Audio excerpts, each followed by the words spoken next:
Welcome to burning topic. పేరు బేషుగ్గా ఉంది, పార్టీలు ఘనంగా ఉన్నాయి. ఆ పార్టీల అధినేతలు అపర రాజకీయ చాణక్యులు. ఎన్నో సంచలనాలు నమోదు చేసిన ఆ పొలిటికల్ బ్రెయిన్లో ఒకే వేదికపై కలిస్తే కూటమిగా ఏర్పడి పనిచేయాలని డిసైడ్ అయితే ఎవరికైనా ఆపతరమా చెప్పండి. కానీ అనుకున్నంత సినిమా లేదక్కడ. ఎందుకో తెలుసా? తెలుసుకుందాం ఇవాల్టి బర్నింగ్ టాపిక్లో హాట్గా.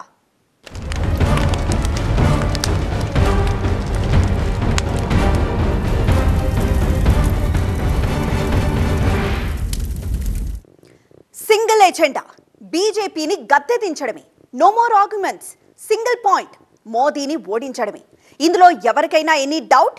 నో డౌట్ అంటూ ఓ రేంజ్లో విపక్షాలన్నీ ఏకమయ్యాయి, కూటమి కట్టాయి, సమావేశాలు పెట్టాయి, త్యాగాలకు సిద్ధపడాలని ప్రమాణము చేశాయి.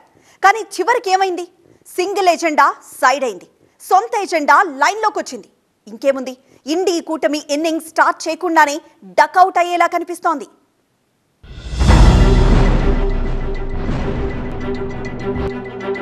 ఇండి కూటమి కొన ఊపిరితో కొట్టుమిట్టాడుతోంది. గట్టిగా ఏడాది కూడా కాలేదు. స్పష్టంగా 3 సమావేశాలు కూడా జరగలేదు. ఇంకా సీట్లపై క్లారిటీ లేదు. కానీ బ్యాటింగ్ చేయకుండా హిట్ వికెట్ గా పెవిలియన్ చేరుతోంది ఇండి కూటమి.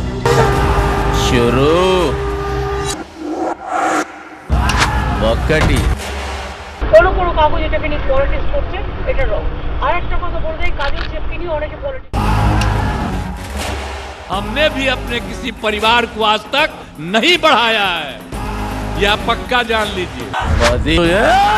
ऐसा नहीं करने वाले. पंजाब में कांग्रेस से हमारा कुछ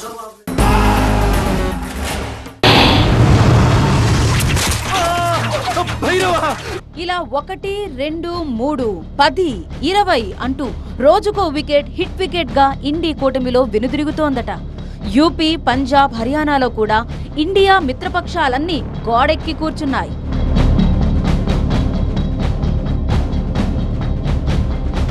పేరుకే ఇండి కూటమిని కాంగ్రెస్ లీడ్ చేస్తోంది. కానీ లీడర్కి ఇవ్వాల్సిన కనీస గౌరవం కూడా మిత్రపక్షాలు ఇవ్వడం లేదట. చూడప్పా కాంగ్రెస్ అప్ప, మేము లోకల్ చంటిగాళ్లం, మా తాన మీ పప్పులొడకవు, జట్టు కట్టినందుకు ఏదో మిత్రధర్మం పాటించాలి కాబట్టి 1, 2 ఇస్తాం, అంతకన్నా ఎక్కువ సీట్లు అడిగితే మాత్రం మీ దోస్తీకో దండమప్ప.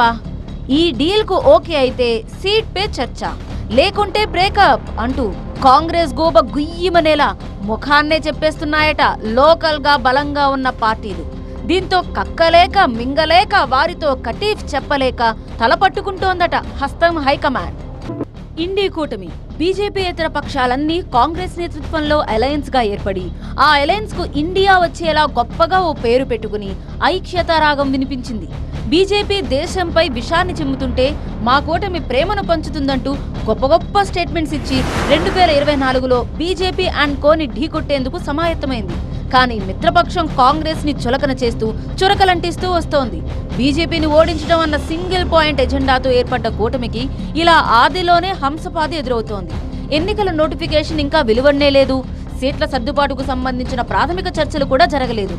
ఏదీ ఇంతవరకు కొలికి రానేలేదు. అంతలోనే కూటమి ఐక్యతకు గండిపడింది. మమతాజీ అయితే ఇండి కూటమిలోనే ఉన్నాం కానీ పోటీ మాత్రం కలిసి చేయడం లేదు, ఒంటరిగానే వెళ్తాం అంటూ కొండ బదులు కొట్టేసింది.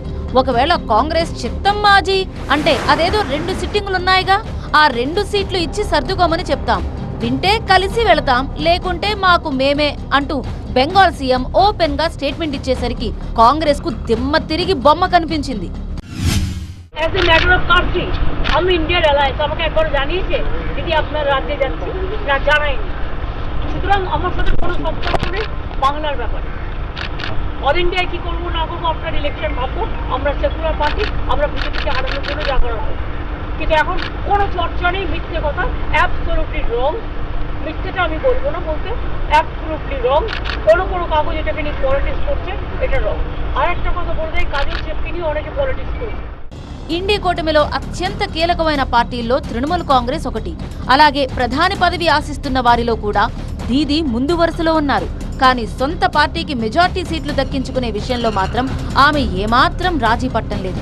42 సీట్లున్న పశ్చిమ బెంగాల్లో కాంగ్రెస్ పార్టీకి కేవలం 2 సీట్లు మాత్రమే ఇస్తాం అని ప్రకటించడమే కాదు, కాంగ్రెస్ కు మా స్టేట్ లో అంత సీన్ లేదంటూ హేళన కూడా చేస్తోంది బెంగాల్ అధికార పార్టీ. మమతా బెనర్జీ ఫస్ట్ నుంచి 2019లో కూడా కాంగ్రెస్తో పొత్తు ఎందుకు ఒప్పుకోలేదంటే అప్పుడు కేసీఆర్ కూడా పొత్తుకి ఒప్పుకోలేదు, ఎందుకంటే కుదరదని. అనేది ఏంటంటే మనం బీజేపీని ఓడించాలి, మీరు చాలా 3-4% ఓట్లు వచ్చినాయి, మీ ఇష్టం వచ్చిన సీట్లు తీసుకుంటే అవి ఓడిపోతారు, మా ఓట్లు మీకు ట్రాన్స్ఫర్ అవుతాయి, మీ మళ్ళీ అవో మాకు అవన్నీ ఉన్నాయి. కాబట్టి ఆమె చెప్పటంలో తప్పు లేదు. ముందల నుంచి అలయన్స్ మేము జాయిన్ అవ్వాం బీజేపీని ఓడించడానికి, అంతేగాని మీ పార్టీని మేము రక్షించడానికి మాత్రం లేవు. ఇది ఒక పశ్చిమ బెంగాల్తోనే ఆగడం లేదు. బీహార్లో అయితే పశ్చిమ బెంగాల్కు మించిన సంక్షోభం కనిపిస్తోంది. బీహార్లో ఉన్నదెవరు? నితీష్ కుమార్. రాజకీయ చిలక్కొట్టుల్లో నితీష్ కుమార్ ముదుర్లకే ముదురు. మామూలుగా నేతలు సమయం చూసి ఓ పార్టీ నుంచి మరో పార్టీకి జంప్ అవుతూ ఉంటారు. కానీ ఈ బీహార్ నితీషుడు ఏకంగా కూటమి నుంచే జంప్ చేస్తూ ఉంటారు. గతంలో ఎన్డీఏలో ఉన్న ఈయన గారు ప్లేట్ ఫిరాయించి స్థానికంగా బద్ద శత్రువుగా ఉండే ఆర్జేడీతో జట్టుకట్టి ప్రభుత్వాన్ని ఏర్పాటు చేశారు. ఇండి కూటమిలో భాగస్వామయ్యి ప్రధాని అభ్యర్థిగా తాను సైతం అంటూ పోటీ పడ్డారు. కానీ ఈయన మనసు మళ్లీ బీజేపీపై మళ్లినట్టుగా కనిపిస్తోంది. పాత లవ్నే కంటిన్యూ చేయాలని భావిస్తున్నారన్న టాకు ఇప్పుడు బీహార్ వ్యాప్తంగా చక్కర్లు కొడుతోంది. ఎందుకంటే ఆర్జేడీపై నితీష్ కుమార్ విమర్శలు గుప్పించటమే కారణం. వారసత్వ రాజకీయాలకు నేను అస్సలు సహించనంటూ పాత డైలాగ్ను కొత్తగా వల్లెవేశారు నితీష్. పరోక్షంగా కాంగ్రెస్ ఆర్జేడీ వారసత్వ రాజకీయాలపై విమర్శలు గుప్పించారు. तो हम लोग तो करते हैं, लेकिन आजकल तो बहुत लोग अपने परिवारों को बढ़ाते रहता है। लेकिन आप समझ लीजिए कि जननायक कर्पूरी ठाकुर जी कभी भी अपने परिवार को नहीं बढ़ाए। और एक ही बात जान लीजिए कि जननायक कर्पूरी ठाकुर जी से ही सीख करके हमने भी अपने किसी परिवार को आज तक नहीं बढ़ाया है, यह पक्का जान लीजिए। हम और लोगों को बढ़ावा देते हैं। బీహార్లో జన్ నాయక్ గా ప్రసిద్ధి పొందిన ఆ రాష్ట్ర మాజీ ముఖ్యమంత్రి దివంగత నేత కర్పూరి ఠాకూర్ కు మోదీ సర్కార్ భారతరత్న ప్రకటించింది. ఈ సందర్భంగా నితీష్ చెప్పిన మాటలివి. మోదీపై ప్రశంసలు కురిపించిన నితీష్ వారసత్వ రాజకీయంపై కాంగ్రెస్ ఆర్జేడీని ఉద్దేశించి విమర్శలు చేశారు. ఈ వ్యాఖ్యలు బీహార్లో హాట్ చర్చకు తెరలేపాయి. ప్రస్తుతం అక్కడ జేడీయూ ఆర్జేడీ పార్టీలు కలిసి ప్రభుత్వాన్ని నడుపుతున్నాయి. కానీ ఈ మధ్య ఎవరికి వారే అన్నట్టుగా ఆ రెండు పార్టీలు కార్యక్రమాలు చేస్తున్నాయి. ఈ సమయంలో నితీష్ ఇలా వ్యాఖ్యలు చేయడం, దానికి ఆర్జేడీ నుంచి కూడా కౌంటర్లు రావడంతో జేడీయూ ఆర్జేడీ మధ్య చీలికలు ఏర్పడినట్లుగా ఊహాగానాలు వినిపిస్తున్నాయి. రాష్ట్రంలో సంకీర్ణ కూటమి నుంచి నితీష్ విడిపోయి మళ్లీ భాజపాతో జట్టు కట్టే సంకేతాలైతే స్పష్టంగా కనిపిస్తున్నాయి.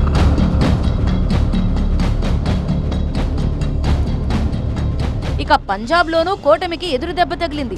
కూటమిలో భాగమైన ఆప్ పంజాబ్ ఎన్నికల్లో ఒంటరిగానే పోటీ చేస్తామని ప్రకటించింది. పంజాబ్లోని మొత్తం 13 స్థానాల్లో ఆమ్ ఆద్మీ పార్టీ ఒంటరిగా పోటీ చేస్తుందని పంజాబ్ ముఖ్యమంత్రి భగవంత్ సింగ్ మాన్ ప్రకటించారు. ఇక ఢిల్లీలో కలిసి పోరాటంలో పెద్దగా ఇబ్బంది లేదు. కానీ పంజాబ్ దగ్గరకు వచ్చేసరికి ఇరుపక్షాల మధ్య డీల్ కుదరడం లేదు. పంజాబ్లో ఆప్ కూడా ఒంటరిగా ఎన్నికల్లో పోటీ చేయాలని కేజ్రీవాల్ కు ప్రతిపాదన అందించగా ఆయన సమ్మతి కూడా తెలిపినట్లుగా విశ్వసనీయ సమాచారం. అంటే ఒక్క రోజులో కూటమికి ఆప్, తృణమూల్, జేడీయూ నుంచి 3 ఎదురు దెబ్బలు తగిలాయి.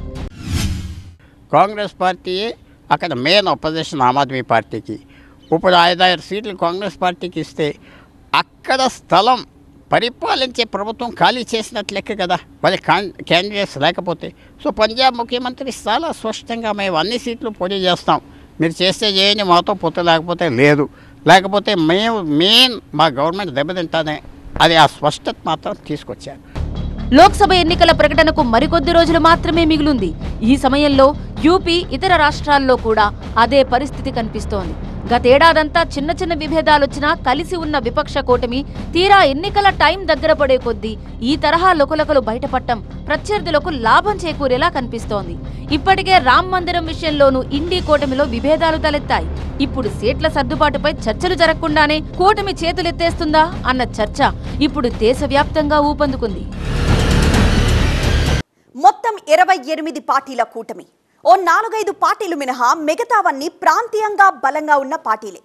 జాతీయంగా కూడా కాస్త బలంగా ఉన్న జెండాలే. అలాంటి జెండాలన్నీ సింగిల్ ఎజెండాతో ముందుకొస్తే ఫలితాలు బాగానే ఉంటాయి. కానీ సొంత ఎజెండా వారిని కలవనిచ్చేలా లేదు.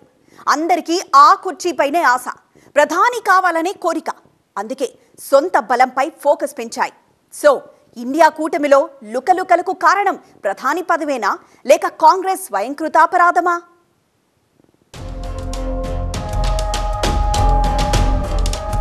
మొదటి నుంచి ఇండియా కూటమి పడుతూ లేస్తూనే సాగుతోంది. మొదట్లో ఉన్న ఉత్సాహం తర్వాతైతే లేదు. ఇండియా కూటమి అంటూ కాలికి బలపం కట్టుకుని తిరిగిన బీహార్ సీఎం నితీష్ ఇప్పుడు ఏకంగా బీజేపీలోకి జంప్ అయ్యేందుకు రూట్ వేసుకుంటున్నారు. దీనికి కారణముంది. నితీష్ బీహార్ సీఎంగా దాదాపుగా 2 దశాబ్దాల కాలం పూర్తి చేసుకుంటున్నారు. ఆయన 7.5 పదుల వయసులో ఉన్నారు. ఆయన చిరకాల వాంఛ పీఎం కావాలని. అందుకే ఈసారి ప్రధాని పీఠానికే గురిపెట్టారు. గతంలో అసలు నితీష్ ఎన్డీఏ నుంచి బయటికి రావడం కూడా ప్రధాని పదవి కోసమే అన్నది విశ్లేషకుల అభిప్రాయం. ఎన్డీఏలో ఉంటే ప్రధానిగా మోదీకి తప్ప మరొకరికి ఛాన్స్ దక్కదు. అదే విపక్షాలతో కూటమి ఏర్పాటు చేసి అత్యధిక సీట్లు కైవసం చేసుకుంటే ప్రధాని అభ్యర్థిగా రేసులోకి రావచ్చన్న అభిప్రాయంతో దేశంలోని విపక్ష పార్టీలను కలిపి కూటమి కడితే తనకు ప్రధాని ఛాన్స్ వస్తుందని ఆయన నమ్మారు. అయితే ఈ మధ్యలో కాంగ్రెస్ కొంత బలపడింది. హిమాచల్ ప్రదేశ్, కర్ణాటక, తెలంగాణలో గెలిచింది. దాంతో కాంగ్రెస్ లో కొత్త ఆశలు మొలకెత్తాయి. ప్రధాని కావాలనుకుంటున్న వారి కలలు కాంగ్రెస్ తో జట్టు కడితే తీరవన్న ఉద్దేశంతో కూటమిలోని పార్టీలు కొత్త సాకులు వెతుక్కుంటున్నాయా అన్న అభిప్రాయం వినిపిస్తోంది. దానికి తోడు కాంగ్రెస్ జాతీయ అధ్యక్షుడు మల్లికార్జున ఖర్గే కూడా ఇండియా కూటమి గెలిస్తే ఆ తర్వాత ప్రధాని అభ్యర్థిని ఎన్నుకుంటామని నర్మగర్భ వ్యాఖ్యలు చేసి పీఎం పోస్ట్ ఆశావాహులకు షాక్ ఇచ్చారు. చాలా రాష్ట్రాల్లో కాంగ్రెస్ కు ఇతర పార్టీల సీట్లు కేటాయించే పరిస్థితి కనబడదు. కానీ ఇక్కడ మనం గుర్తించాల్సింది కాంగ్రెస్ తాను బలంగా ఉన్న మధ్యప్రదేశ్, రాజస్థాన్, ఛత్తీస్గఢ్ ఎన్నికల్లో కూడా మనం ఎవరికి ఏమీ సీట్లు ఇవ్వలేదు. అందరిని దూరం చేసుకొని తను కూడా ఓడిపోయింది. రాజకీయంగా ఒక అవగాహనకు వచ్చినప్పటికీ కూడా ఈ పార్టీల మధ్య రాష్ట్రాల స్థాయిలో సీట్ల సర్దుబాటు కుదరడం, ఒక నాయకత్వాన్ని తీసుకోవడం అంత సులభం కాదు. పీఎం పదవి ఆశిస్తున్న వారిలో పశ్చిమ బెంగాల్ సీఎం మమతా బెనర్జీ కూడా ఉన్నారు. పశ్చిమ బెంగాల్లో 42 ఎంపీ సీట్లున్నాయి. ఈసారి మెజారిటీ సీట్లు తృణమూల్ కాంగ్రెస్ కొస్తాయన్న అంచనాతో ఉన్నారు మమత. 25 నుంచి 30 ఎంపీలు గెలుచుకుంటే ప్రధాని పదవిపై డిమాండ్ చేయొచ్చన్న ధీమాలో దీదీ ఉంది. అందుకే ఇండియా కూటమిలో ఉన్నానంటూనే ఒంటరిగానే పోటీ చేస్తానంటున్నారు. బెంగాల్లో పొత్తులుంటే కాంగ్రెస్, కమ్యూనిస్టులకి కూడా సీట్లు పంచాలి. అలా కాకుండా సోలోగా పోటీ చేస్తే ఎక్కువ సీట్లు గెలుచుకొని రేపటి రోజున కేంద్రంలో ఏ పార్టీకి మెజార్టీ రాకపోతే తామే కింగ్ మేకర్ పాత్ర పోషించాలన్నది మమత ఉద్దేశం కావచ్చన్నది విశ్లేషకుల అభిప్రాయం. మేము బలంగా ఉన్న బెంగాల్లో, పంజాబ్లో, ఢిల్లీలో మీకు సీట్లు కావాలి. మీరు బలం ఉన్న చోట మాకు ఎవరంటే అది కుదరదు. అది మెయిన్ ప్రాబ్లం. అది కాంగ్రెస్ పార్టీ అడ్రస్ చేయాలి. చేయకపోతే ఈ పొత్తు అనేది మాత్రం చాలా కష్టం. అలాగే మమతా బెనర్జీ కూడా మేఘాలయలో, అస్సాంలో కూడా మాకు సీట్లు ఇవ్వాలి, మాకు పొజిషన్ ఉన్నదని కాంగ్రెస్ని అడుగుతున్నారు. సో అది కాంగ్రెస్ పార్టీ సెటిల్ చేసి ఒప్పుకోవాలి. అసలు ఈ కూటమికి రూపశిల్పులు నితీష్, మమతా బెనర్జీలే. కానీ ప్రధాని అభ్యర్థి విషయంలో ఇద్దరికీ భేదాభిప్రాయాలొచ్చాయి. మల్లికార్జున ఖర్గేను ప్రధానమంత్రిగా చేయాలన్న మాటలు నితీష్ కుమార్ కు ఆగ్రహం తెప్పించింది. మమతా వేసిన ఎత్తుగడ నితీష్ కి నచ్చలేదు. ఈ ప్రతిపాదనను ఖర్గే తిరస్కరించినప్పటికీ అప్పటికే పరిస్థితులు దిగజారిపోయాయి. అదే కాకుండా మమతా బెనర్జీ, కేజ్రీవాల్, మల్లికార్జున ఖర్గే నాయకత్వం ఉండాలని స్పష్టంగా చెప్పి రాహుల్ గాంధీని తప్పించారు. రాహుల్ గాంధీ మైండ్లో మాత్రం ఆ కోపం ఉన్నది. దానివల్ల కొంచెం ఆలస్యం చేస్తున్నారు. వీళ్ళ మీద ఒప్పుకోవట్లేదంటే పరిస్థితులు కొంత మారినాయి. కాబట్టి మమతా బెనర్జీ, కేజ్రీవాల్ చాలా గట్టి స్టాండ్ తీసుకున్నారు. ఇటు ఆప్ తీరు కూడా అలాగే ఉంది. లోక్సభ ఎన్నికల్లో పంజాబ్లో ఆప్ క్లీన్ స్వీప్ చేస్తుందని, యావత్ దేశంలోనే ఆప్ హీరోగా నిలుస్తుందన్న అభిప్రాయం ఆ పార్టీ వర్గాల్లో బలంగా ఉంది. ఢిల్లీలో 7 ఎంపీ సీట్లున్నాయి. పంజాబ్లో 13 ఉన్నాయి. అంటే 20 సీట్లలో ఆప్ మెజార్టీ గెలుచుకోవచ్చన్న అంచనా ఉంది. ఇవి కాకుండా యూపీ, గుజరాత్ సహా అనేక రాష్ట్రాల్లో ఆప్ పోటీకి దిగబోతోంది. మెజారిటీ ఎంపీ సీట్లుంటే 2024 ఎన్నికల అనంతరం కేంద్రంలో ఏర్పడబోయే ప్రభుత్వం విషయంలో ఆప్ని కీలకంగా మార్చవచ్చన్నది కేజ్రీవాల్ ఆలోచనగా కనిపిస్తోంది. కూటమిలో మరో మిత్రపక్షం ఎస్పీ కూడా కాంగ్రెస్ పై తీవ్ర అసంతృప్తితో ఉంది. పైగా అఖిలేష్ కూడా ప్రధాని పోస్టుపై కర్చీఫ్ వేశారు. ఆ మధ్య లక్నోలో అఖిలేష్ యాదవే దేశానికి కాబోయే ప్రధాని అంటూ ఎస్పీ పోస్టర్లు వేసింది. దీనిపై కాంగ్రెస్, ఎస్పీ మధ్య మాటల మంటలు చెలరేగాయి. అంతేకాదు మధ్యప్రదేశ్ ఎన్నికల సందర్భంలోనూ కాంగ్రెస్ ఎస్పీ మధ్య గ్యాప్ వచ్చింది. సీట్ల పంపకం విషయంలో కాంగ్రెస్ తమను కావాలనే దూరంగా పెట్టిందన్న కోపం ఎస్పీ అధినేతలో ఉంది. అందుకే ఇప్పుడు లోక్సభ ఎన్నికల్లో ఒంటరిగా వెళ్లాలని ఎస్పీ భావిస్తోంది. ఇక ఇప్పటికే బీఎస్పీ అధినేత్రి మాయావతి కూడా ఇండియా కూటమికి దూరమని చెప్పేశారు. శరద్ పవార్ కూడా కొంత అసంతృప్తితో ఉన్నారు. మరోవైపు ఇదంతా కాంగ్రెస్ స్వయంకృతాపరాధమే అన్న అభిప్రాయమో విపక్ష కూటమిలో వ్యక్తమవుతోంది.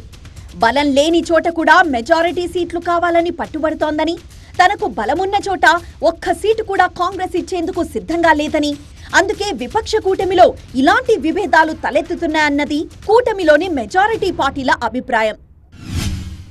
అందుకని దేశాన్ని సెక్యులర్ వ్యవస్థ కాపాడుకోవాలంటే ఇండియా కూటమి బలపడాలని కోరుకుంటుంది. 26 రాజకీయ పార్టీ కలిసి ఇండియా కూటమి ఏర్పడింది. దీన్ని బలపరచుకోవాల్సిన అవసరం ఉంది. అయితే దీనిలో ప్రధానంగా వచ్చే సమస్య ఏంటంటే కాంగ్రెస్ పార్టీ ముఖ్య పాత్ర వహించాలి. అది పెద్ద పార్టీ కాబట్టి కాంగ్రెస్ పార్టీ ఆధ్వర్యాన ఇండియా కూటమి ఏర్పడుతుంది. కానీ దురదృష్టం కాంగ్రెస్ పార్టీ ఇంకా విశాలంగా ఆలోచించాల్సింది. అందరినీ విశాల ప్రజలు కలుపుకోవడంలో ఎక్కడ ఫెయిల్ అవుతాం. కాంగ్రెస్ పార్టీ ఒక విశాల దృక్పథం లోపించడం వల్ల కూడా కొంతమంది బయటపోతున్నారు. మొత్తంగా చూసుకుంటే ఇండియా కూటమికి ఇబ్బందులైతే స్టార్ట్ అయ్యాయనే చెప్పొచ్చు.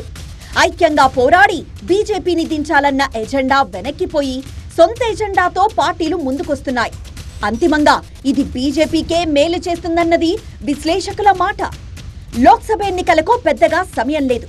మమతా బెనర్జీ ప్రకటన తర్వాత కూటమిపై దాడిని మరింత తీవ్రతరం చేయడానికి బీజేపీకి అవకాశం లభించింది. తమలో తాము ఐక్యంగా లేనప్పుడు ఇక ఏం జరుగుతుందనే ప్రశ్నలు కూడా తలెత్తుతున్నాయి. ఇక ప్రధాని నరేంద్ర మోదీకి రోజుకింత ఆదరణ పెరుగుతోంది. అయోధ్యతో మోదీ గ్రాఫ్ అమాంతంగా పెరిగిందన్న విశ్లేషణలొస్తున్నాయి. అయినా ఇండీ కూటమిలో పార్టీలు ఏకతాటిపైకి రావడానికి కూడా సిద్ధంగా లేవు. కాగల కార్యం గంధర్వులే తీర్చినట్లు ఇండీ కూటమిలోని లుకలుకలు బీజేపీ నెత్తిన పాలు పోస్తోందన్న అభిప్రాయం రాజకీయ వర్గాల్లో వ్యక్తమవుతోంది.